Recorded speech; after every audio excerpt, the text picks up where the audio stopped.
Hello, I'm MrPoshJarry and this is CollabTheEarth. So my plan is to try and scare you. I'm not sure if that'll happen, I doubt it will. I'm not that good at scaring people, but you know, we'll see how it goes. This is a story that was rumoured around my primary school for quite a long time, and still is.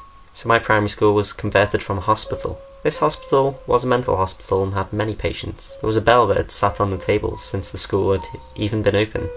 This bell had been there since the incident. That of which was a man who committed suicide in the hospital. He pulled on the bell tower and the bell fell on him, crushing his head, and his head was still under the bell. The thing about this is, this wasn't scary to us. Oh, the head's still under the bell. Of course it wasn't.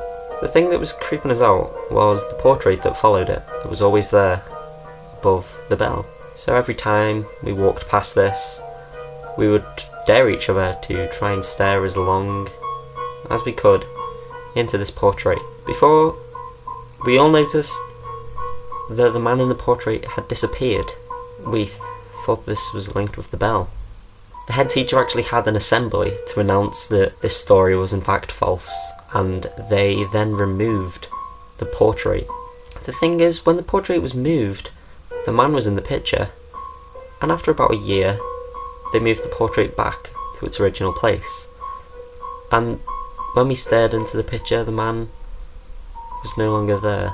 Some of us had taken this opportunity to talk to the deputy head teacher and ask him why this was, and the deputy head teacher didn't really seem to hold back any details of the nature of this. And he told us about this boy who committed suicide.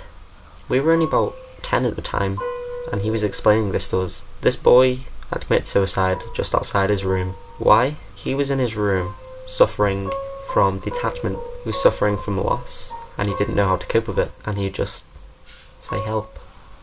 Help me. All the time. Help me. Never eating, never drinking, only enough to keep him going. Help me.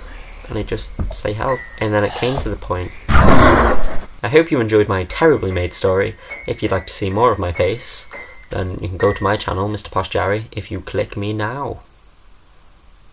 Goodbye.